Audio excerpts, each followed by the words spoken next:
Hello everyone, it's me, and today, Spider-Man! No Way Home! It's MadPat's 2019 theory. Let's take a look. Okay, so I've got some title ideas for the next Spider-Man film. That's great. Can't wait to hear them. Well, you know how everyone features some play on the word home? I think these are gonna be right on brand. Homecoming, Far From Home, No Way Home. Then go on, let's hear them. Picture this, Spider-Man Home Wrecker, where Peter cheats on MJ. Oh wow, well that's upsetting because they just got together and they're not married and they don't have a home. I hear you loud and clear. How about this? Spider-Man Homebound. Peter Parker develops terrible agoraphobia. Pretty hard to fight crime when you won't leave the house. People know who he is now. Maybe it makes him nervous. Or maybe Doctor Strange can... Well, I guess that makes sense. What else were you thinking? How about this one then? Spider-Man Home on the Range. It's a Western. Gunslinger meets web slinger. Ooh, dangerous and sticky. I like it. All right, well, how about you try this one on for size? Red Blood. Spider-Man Home Alone, where instead of using his spider powers, he instead sets creative traps using everyday household objects. Eat paint can, Hobgoblin. Oh, and then finally we have one that I know you're gonna love. Spider-Man Home for the Holidays, a non-denominational celebration for the entire family. Well, I'm sold. Call up the boys. We've got ourselves something to announce at Comic-Con. Okay.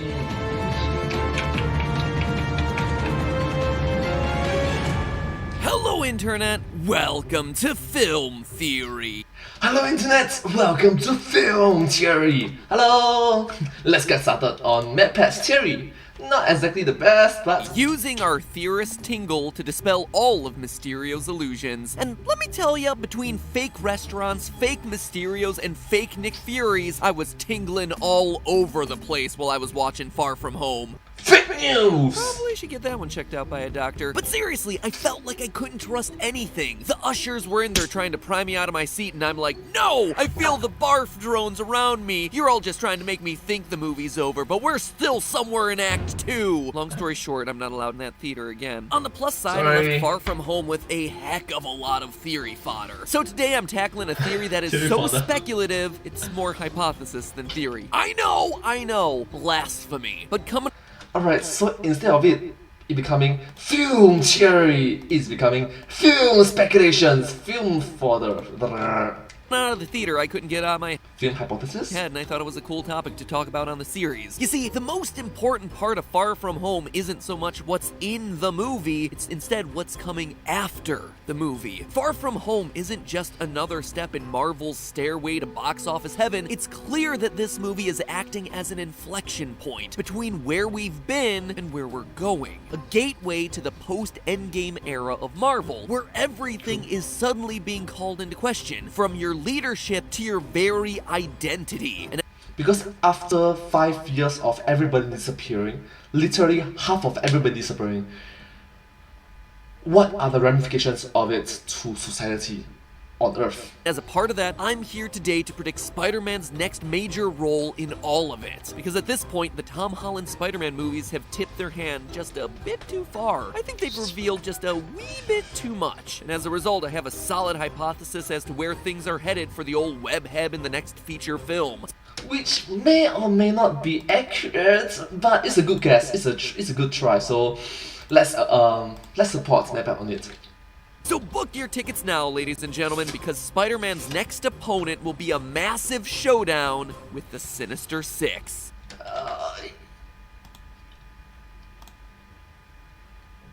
Not necessarily six, but... For those of you who might not be familiar, the Sinister Six is a team consisting of a number of Spider-Man's nastiest villains. Can you guess how many? Usually a massive team-up of supervillains would be something that would develop pretty late into a comic's career as they figured out how to come up with new, exciting storylines for the same character. But when it comes to the Sinister Six, their beginnings actually start as far back as the beginning of Spider-Man comics themselves, back in 1963. And since that time, there have been no less than 24 4 different versions, which have had names like the Sinister Six, the Sinister Seven, the Sinister 12, the Superior Six, the Hexagon of Haters, the Six Most Sinister, and the Six Men of Sinistry. That Hexagon one was a joke, by the way, but it's not like you could tell, right? This group's gone through more reboots than the Spider-Man movies have. But in all seriousness, me standing here as my virtual cutout saying that the films are gonna feature Spider-Man's most iconic villain group probably isn't gonna be. Oh, just like you did mention a slight Easter egg that maybe the other two Spider-Mans. Setting the world on fire. So instead, let's get even more specific by picking out who exactly those 6 characters are gonna be. That would be a little bit more impressive, right? I mean, I need to do a lot of making up for past failed prediction theories, so nailing the 6 major villains for Peter P's next outing in a movie that hasn't even been announced yet would be tight. Over the course of Marvel history, there. Alright, so I'm going to give the benefit of the doubt because I already seen the movie. So yeah, if he can get at least like 3 out of 6, that's a 50%, I will give them a pass score. If it's like 4 out of 6, it's a great movie, it's a great theory. So what will it be? Interesting. There have been over 40 members of the Sinister Six, which leaves us with a lot of villain options to slot into the group. It's like the popular frat of the comics. Everyone's rushing to get in. Luckily, I don't need to rely on my usual prediction methods. There have been plenty of solid hints sprinkled. That's a very inaccurate form of predictions. Yeah. Throughout the series. If we rewind back to Homecoming, by the end of that film, we've already met 50% of the crew who will be heading up this new version of the Sinister Six. The first and most obvious inclusion is Adrian Toomes, aka the Vulture,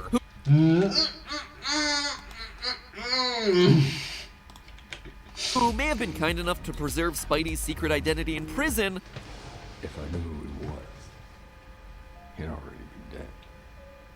But now that the whole world knows the truth, all bets are off. Toomes has got himself an axe to grind. It's also worth noting that the Vulture is an OG member of the Sinister Six. The original 7 iterations of this group all featured the Vulture prominently, so not including him when he's already an established part of this cinematic universe would be a big surprise. And that's not all. In Then I'm gonna say, surprise! I'm sorry, MatPad. Vulture's crew, Second guess? we have ourselves a brief passing reference to yet another classic Spider-Man villain, guess? the Shocker. In the MCU, Shocker isn't much of a supervillain, but instead he's just a sucky salesman who fires off Vulture's illegal rockets in public and attracts the attention of Spider-Man, which in turn makes Vulture realize that old Sparky is too much of a liability and needs to be let go in the most violent way possible. Well, initially it looks like Vulture's just turned the Sinister Six into the Fearsome Five. He quickly replaces Shocker with a new Shocker, quite explicitly passing the torch. So literally eliminate one shocker, you get another shocker. Wow, what a shocker! What the hell am I doing?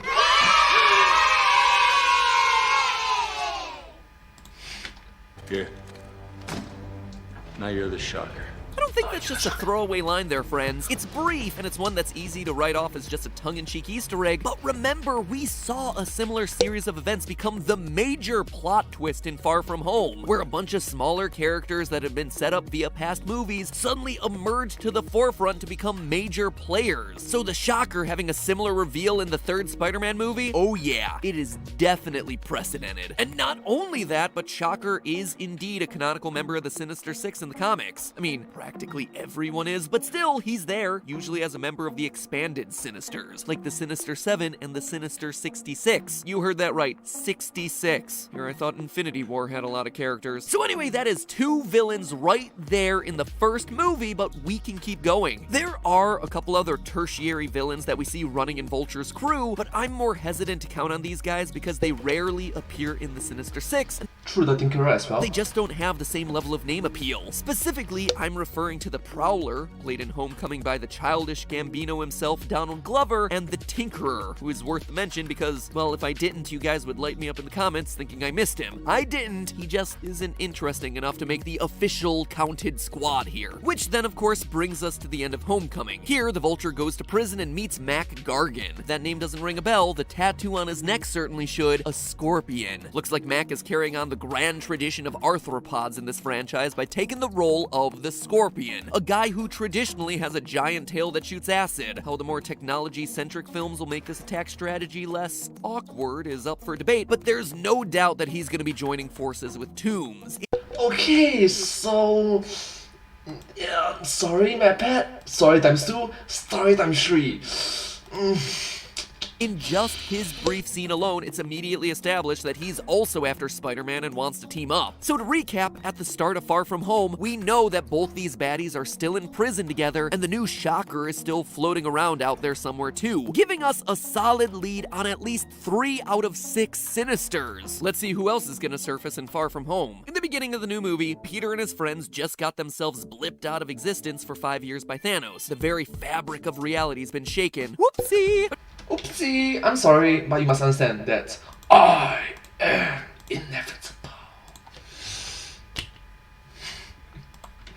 No worries, the Avengers figured out that pesky time travel business and now everything is back to normal. With everyone now completely acclimated to aliens and magic and Tony Stark destroying huge sections of major cities, it turns out to be the perfect place for Mysterio to enter the fray. With the world willing to believe literally anything at this point, Quentin Beck and his organization of background players from all the past movies decide to create their own superhero. A soldier from another universe, Mysterio. And if there was ever a superhero slash villain perfect for the internet age, this guy is it. He's fake, he only does things for the clout, his entire reputation depends on everything being on video because if there was indeed a true Avengers level threat, Mysterio would just be flat out useless. In short, Mysterio's gonna kiss my arrow. Mysterio would just make a great YouTuber. That would be funny if it wasn't completely depressing. Anyway.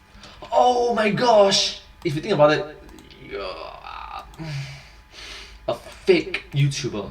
Ouch, it hurts. Chalk Mysterio up as another core member of our new sisterhood of the traveling Sinisters. Not just a fake YouTuber, a disastrous fake YouTuber who will cause literal crisis as collateral damage. No, don't do that. It's horrible. Now, I know the first thing you're gonna say, but we saw Mysterio die at the end of Far From Home, which yes, is absolutely true. I totally think Quentin Beck is dead, despite my best efforts in researching for this episode to prove otherwise. But in Far From Home, we're very clearly shown a shot of his team taking the computers and drives that retain all of Mysterio's files. I mean, think about it. They were pulling the Mysterio shtick before they got control of Edith. Edith just enabled them to do it at a bigger scale. And throughout the movie, they very intentionally show Quentin Beck and Mysterio separately. Mysterio is just a projection, a drone of what this superhero suit looks like. So not only can Mysterio come back, that sort of plotline is also canon in the source material. Mysterio's original plot in the early days of the Spider-Man comics, starting back in issue 13, is pretending to be a good guy, exposing Spider-Man's true identity to J. Jonah Jameson, and then faking his own death, which, wouldn't you know it, all happen to be the key beats we see him do in Far From Home. So we should consider staying true to his comic book origins and remember that he was also an OG alum of the Sinister Six, taking part in the first 5 iterations of the group, taking a break for 6 and 7, and then coming back strong in 8 and 10, meaning that Mysterio is taking up our slot number 4. Okay. I'm sorry, Mad Pets. I'm sorry, Mad Pets. Once more, I'm sorry, Mad Pets. I'm sorry, Mad Pets. Now, from here, our job gets a little harder, because we have to get to villains that we haven't directly seen yet, but ones that I think the movies are definitely setting us up for. The first open slot I think will take advantage of Marvel's newest playthings, the Skrulls. Captain Marvel was keen on showing off the Skrulls and how well they're able to infiltrate the ranks of normal humans, but it was odd to see them also show up in Far From Home, a story they seem pretty disconnected from. Why would Marvel be showing us this now, at this point in the movies? Well, I think it boils down to 2 reasons, both of which go back to that inflection point I was talking about at the beginning of the episode. First, they know that Spider-Man is and will always be their biggest hero. He's Marvel's equivalent of Batman. I mean, sure, Iron Man was big for the movies, but Spider-Man is just iconic. I agree with you. It's super iconic with Spider-Man, with the Tobey Maguire Spider-Man, and with the Andrew Garfield Spider-Man, and now with the Tom Holland Spider-Man. And don't forget there's the Spider-Verse, which is just super iconic. And yeah, it's just a wonderful character that everybody can be, because he's covered up to down. So I can just wear a mask and I'm Spider-Man. an Asian Spider-Man. He was big before the Marvel Cinematic Universe. Yes! He was big before Iron Man really changed the superhero scene. So if the Skrulls are gonna play a big role in the future of the MCU, they need to be introduced to mainstream audiences who may not have seen Captain Marvel through a more mainstream movie, a Spider-Man movie. So there's your reason one. But there is a second and more relevant reason that applies to our theory today. You see, there just so happens to be a Spider-Man villain with a very Skrull-like power set, the Chameleon. He's a shapeshifter who's able to disguise himself behind the face of whoever he wants. In fact, the Chameleon was Spider-Man's first ever villain, introduced in Spider-Man #1 way back in 1963, and barring some fan theories, he's never actually appeared on the big screen before, which leaves the pathway totally open to bringing him in via shapeshifters that we already know exist in this universe, the Skrulls. So all you would need to slot him into the Sinisters is a Skrull gone rogue, one with a chip on their scaly green shoulder. That's not just speculation. We may already have him identified. Many fans believe they've already spotted this guy in the MCU right here, the guard who's sent to surveil Peter while he's in Europe. It's a small detail, but his name is Dmitry, and wouldn't you know it, but that exact name, Dmitry Smirnikov, is the exact identity of the Chameleon in the comics. Okay, Matt, I'm gonna stop you right there. Maybe you're thinking about it too much. I'm sorry, but I'm a huge fan of yours. Maybe you're thinking too much about it. Too much speculation, too much hypothesis. It's a small character, come on, it's a small character. Give this man a pledge pin, ladies and gentlemen. He is our number 5, which leaves us with one last slot to fill. And honestly, it could go in any number of really cool directions. When it comes to the Spider-Man movies thus far, the MCU has had a habit of tricking us. They know we know these stories and characters. That's what happens when a hero gets rebooted so frequently in such a short amount of time. Alright, so maybe just get one correct. 1 out of 6 is better than nothing, right? Let's go, 1 off correct. One So to correct. keep us off balance, they're, to borrow a phrase from the show that must not be named, subverting expectation. Game of Thrones, GOG. They're reinventing or reimagining the good and bad guys in ways that we don't expect to keep everything fresh and new. Aunt May isn't old. MJ doesn't stand for Mary Jane. And Peter's biggest bully, Flash, isn't a typical jock, he's just an even bigger nerd. In much the same way, there are villains creeping around here that we may not I'm Peter Parker's best friend. even see coming. For example, you remember one of Peter's relatively unmemorable teachers back in Homecoming? Well, her name is Mrs. Warren, which could be a name picked totally at random, or it could be that she's a reimagined version of Miles Warren, Peter's biology professor starting in Spider-Man 148, who ends up becoming one of the Sinister Six villains, the Jackal. Or maybe you are thinking about it too much. Villain, mind you, who goes on to clone Peter, his dead girlfriend, and his dead parents in a plotline that wasn't super well received by comic fans, but still, she's there and waiting to be swiped right on. So go ahead, Sinister Six, take a chance. It's also been pointed out by others that Spider-Man's been seen battling the Manfredi crime family, leading us to believe that the comic book villain Silvermane, who's associated with that family in the comics, may also be floating around along with a whole slew of his accomplices. There are plenty of other Easter eggs like these, and they might materialize down the line, but here's the thing. None of these guys are cutting the mustard for me. Up until now, everyone we've talked about we've either seen before, like Mysterio or Vulture, or as just a backup player, like Shocker or Chameleon. We need a big name. We need a major player. The Sinister Six needs its new lead singer, its headliner. We need ourselves either Doc Ock or, more likely, the Green Goblin.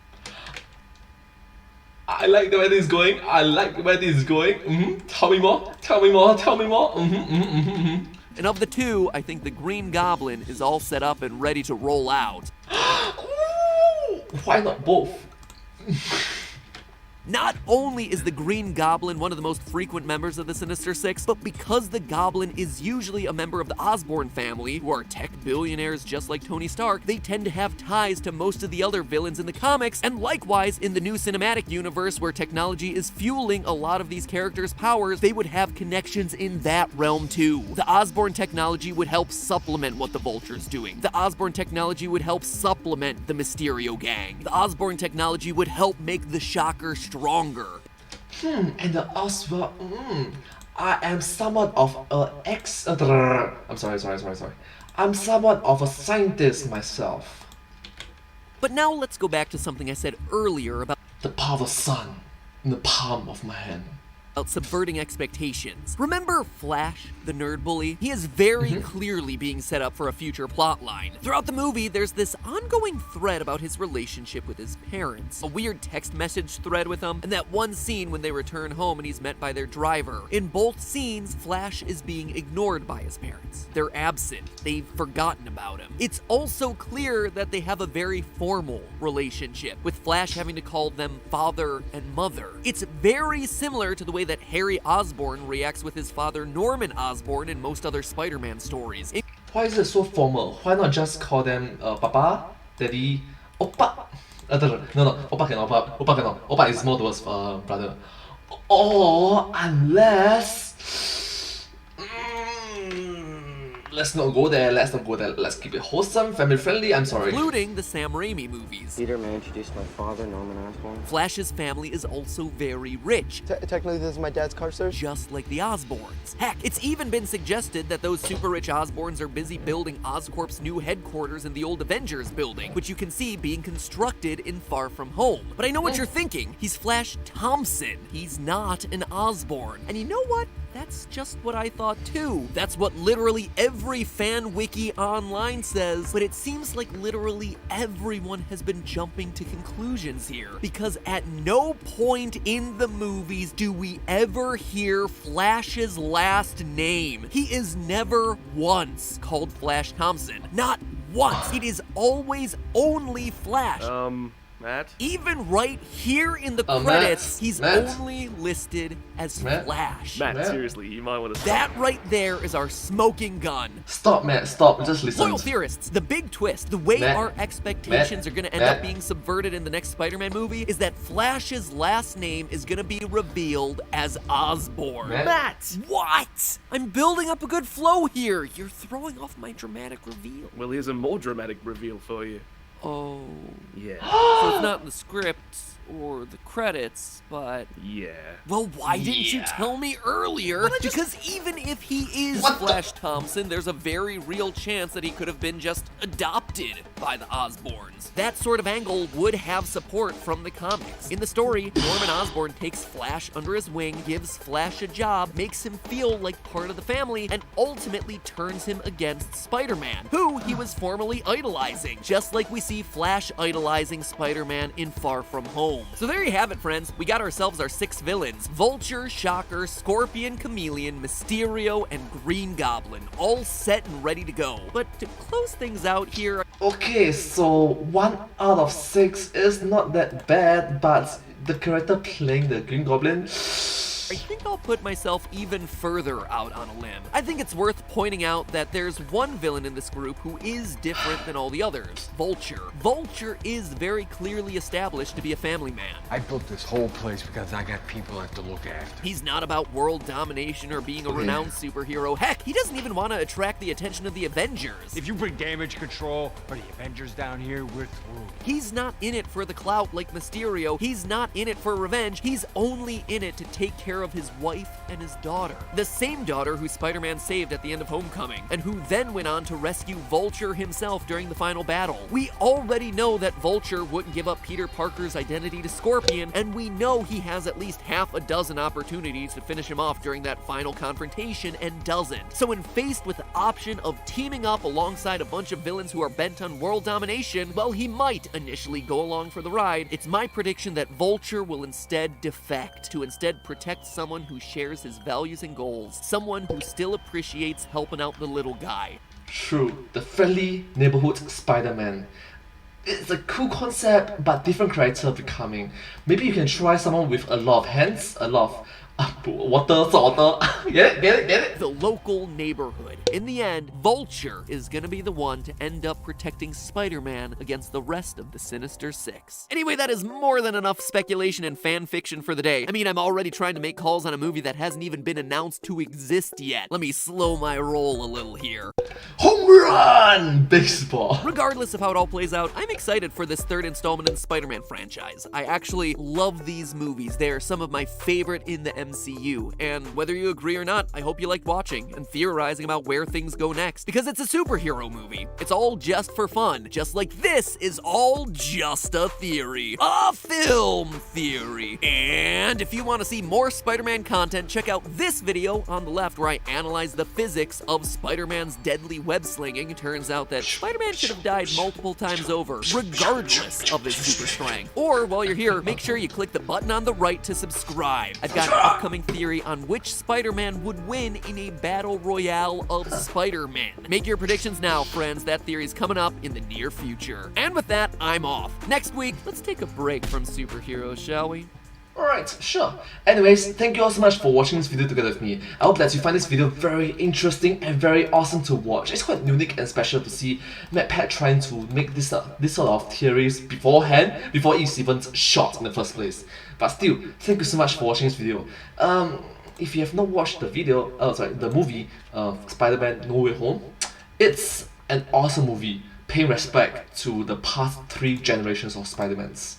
Yeah, if you do like this video, please remember to like, share and subscribe to my channel and comment down below if you have anything to share with us down below. Don't forget to follow our channel and sincerely appreciate all of your support and encouragement for my work. Thank you all so much. You are all the best for being so positive and wholesome to it.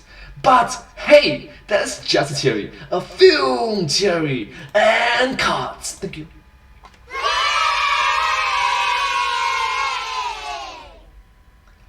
And I hope to see you all in my next video. Bye bye! Let's Scooby-Doo this! Once again, I strongly recommend all of you to watch the third Spider-Man No Way Home. It really pays respect to the previous 2 generations of Spider-Mans. Tobey Maguire Spider-Man, Andrew Garfield Spider-Man, and Tom Holland Spider-Man. Yeah, so Peter 1, Peter 2, Peter 3. Yeah. Subscribe! Subscribe.